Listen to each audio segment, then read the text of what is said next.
Hello Turkish learner, welcome to Turkish for Beginners and Travelers Lesson 3 Course 1. I am your teacher and I am very happy to virtually see you here again with me today, so let's start our lesson. 3. So today's lesson is all about days and months. It's a quick and short video in Turkish. So let's start with days. Pazartesi, Salı,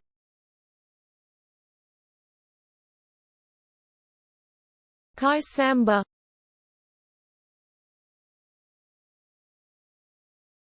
Perşembe,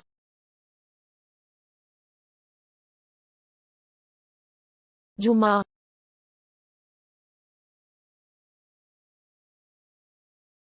Cumartesi,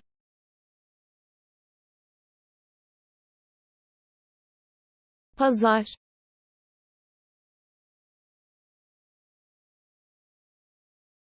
I hope you like this lesson. Please subscribe, like and share our YouTube channel, and also share your opinion about this course in the comment section.